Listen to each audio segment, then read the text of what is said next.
আপনাদের দৃষ্টি আকর্ষণ করছে বিনয়ের সঙ্গে আজকে যে মহান নেত্রীর প্রতি শ্রদ্ধা জানাতে, তার জন্য মহান আল্লাহর দরবারে মাগফিরাত কামনা করতে এবং জানাজায় অংশ নিতে আমরা এখানে সমবেত হয়েছি। একটি সুন্দর সুশৃঙ্খল অনুষ্ঠান আমরা উপহার দিতে চাই। সম্মানিত সুধী, আপনারা জানেন দেশ বিদেশের অনেক গণ্যমান্য ব্যক্তিবর্গ আজকে এখানে আসবেন এবং আপনাদের মতো ত্যাগী জনতা যারা এই মহান নেত্রীর প্রতি শ্রদ্ধা জানাতে এখানে এসেছেন, আমাদের সবার সম্মিলিত প্রয়াসে আজকে আমরা মহান আল্লাহর দরবারে তার মাগফিরাত কামনা করব। সেজন্য একটি সুশৃঙ্খল পরিবেশ একান্ত চিত্তে আপনাদের সহযোগিতার জন্য আমরা কামনা করছি। আপনারা যারা মাঠে অবস্থান করছেন, আপনি দেখতে পাচ্ছেন মাঠে আরো জায়গা আছে, পূর্ব দিকে আরো জায়গা আছে।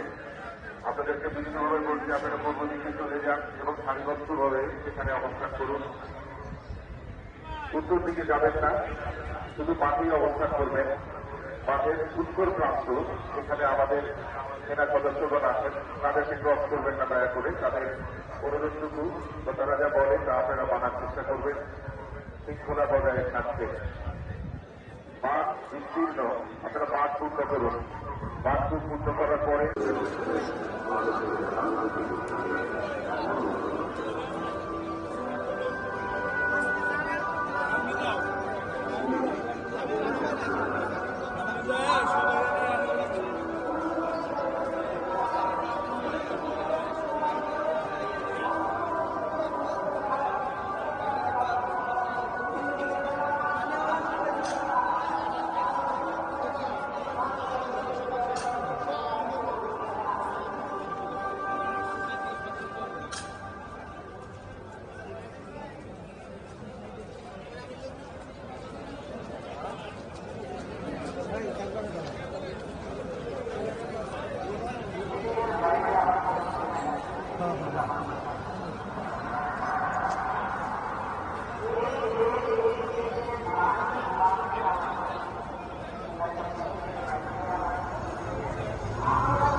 Begum Khalida Zia was born on 15th August in 1945 in a prominent Muslim family in Dinajpur district.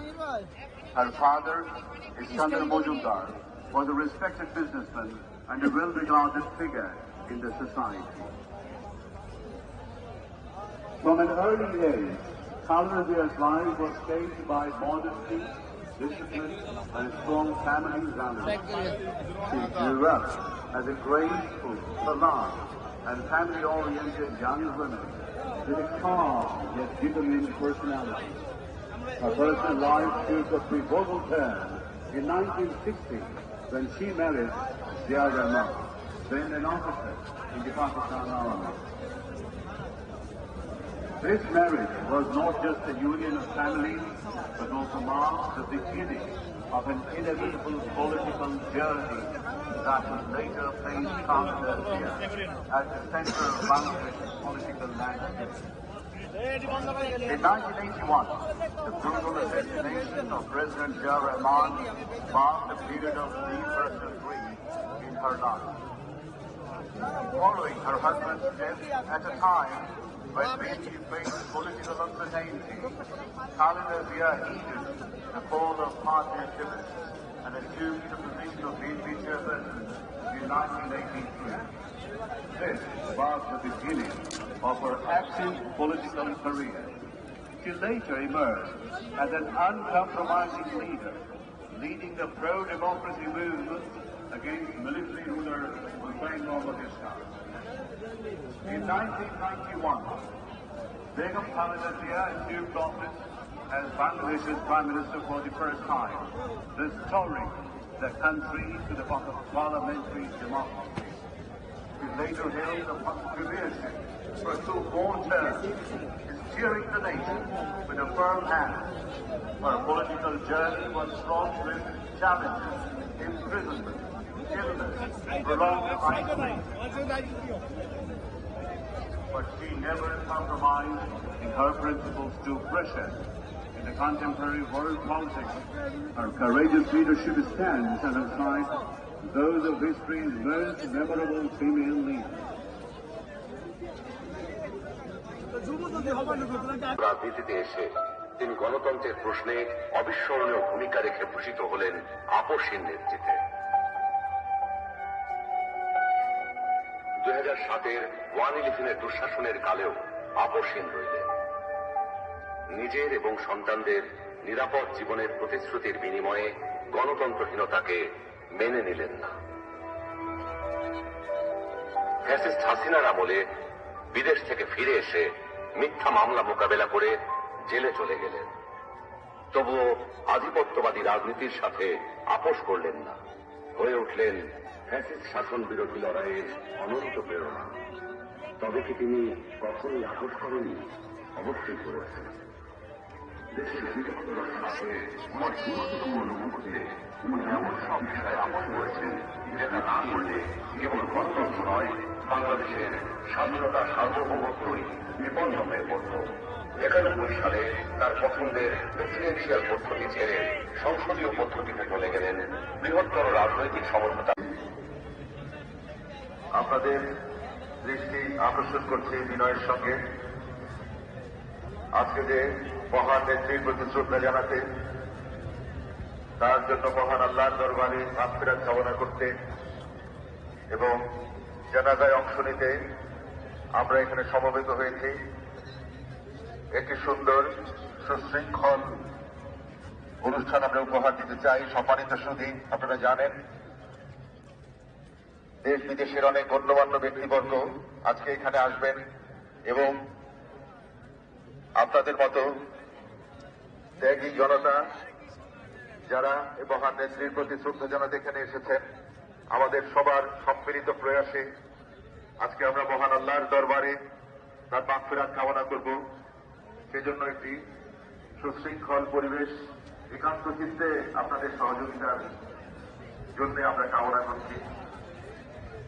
আপনারা যারা মাঠে অবস্থান করছেন, আপনি পাচ্ছি মাঠে আরো জায়গা আছে, পূর্ব দিকে আরো জায়গা আছে। আপনাদেরকে বিভিন্নভাবে বলছি আপনারা পূর্ব দিকে চলে যান এবং সারিবদ্ধভাবে সেখানে অবস্থান করুন।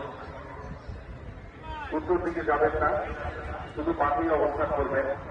মাঠের উত্তর প্রান্ত সেখানে আমাদের সেনা সদস্যগণ আছেন, তাদেরকে ক্রস করবেন না দয়া করে। তাদের অনুরোধটুকু বা তারা যা বলে তা আপনারা মানার চেষ্টা করবেন শৃঙ্খলা বজায় থাকবে। মাঠ বিস্তীর্ণ, আপনারা মাঠ পূর্ণ করুন। মাঠ পূর্ণ করার পরে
Begum Khalida Zia was born on 15th August in 1945 in a prominent Muslim family in Dinajpur district.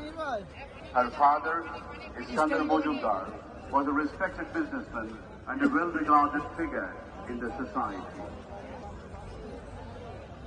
From an early age, Khalida Zia's life was shaped by modesty, discipline, and strong family values.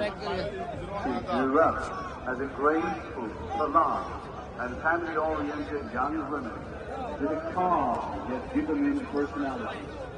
Her personal life took a pivotal turn in 1960 when she married Zia Rahman, then an officer in the Pakistan Army. This marriage was not just a union of families, but also marked the beginning of an inevitable political journey that would later place Khalid al-Zia at the center of Bangladesh's political landscape. In 1981, the brutal assassination of President Zia Rahman marked a period of deep personal grief in her life. Following her husband's death at a time when many faced political uncertainty, Khalid al-Zia heeded the call of party activists and assumed the position of VP chairperson in 1983. This was the beginning of her active political career. She later emerged as an uncompromising leader, leading the pro-democracy movement against military ruler Hussain Mohammad Shah. In 1991, Begum Khalida Zia assumed office as Bangladesh's Prime Minister for the first time, restoring the country to the parliamentary democracy. She later held the premiership for 2 more terms, steering the nation with a firm hand. Her political journey was fraught with challenges, imprisonment, illness, prolonged isolation. But she never compromised in her principles to pressure in the contemporary world politics. Her courageous leadership stands alongside those of history's most memorable female leaders. রাজনীতিতে এসে তিনি গণতন্ত্রের প্রশ্নে অবিস্মরণীয় ভূমিকা রেখে ভূষিত হলেন আপসহীন নেতৃত্বে। 2007-এর 1/11-এর দুঃশাসনের কালেও আপসহীন রইলেন। নিজের এবং সন্তানদের নিরাপদ জীবনের প্রতিশ্রুতির বিনিময়ে গণতন্ত্রহীনতাকে মেনে নিলেন না। ফ্যাসিস্ট হাসিনার আমলে বিদেশ থেকে ফিরে এসে মিথ্যা মামলা মোকাবেলা করে জেলে চলে গেলেন। তবুও আধিপত্যবাদী রাজনীতির সাথে আপোষ করলেন না, হয়ে উঠলেন ফ্যাসিস্ট শাসন বিরোধী লড়াইয়ের অনন্ত প্রেরণা। তবে কি তিনি কখনোই আপোষ করেননি? অবশ্যই করেছেন। দেশের বৃহত্তর সাথে আমার গুরুত্বপূর্ণ মুহূর্তে উনি এমন সব বিষয়ে আপোষ করেছেন যেটা না করলে কেবল গণতন্ত্র নয়, বাংলাদেশের স্বাধীনতা সার্বভৌমত্বই বিপন্ন হয়ে পড়ত। 91 সালে তার পছন্দের প্রেসিডেন্সিয়াল পদ্ধতি ছেড়ে সংসদীয় পদ্ধতিতে চলে গেলেন বৃহত্তর রাজনৈতিক সমঝোতা।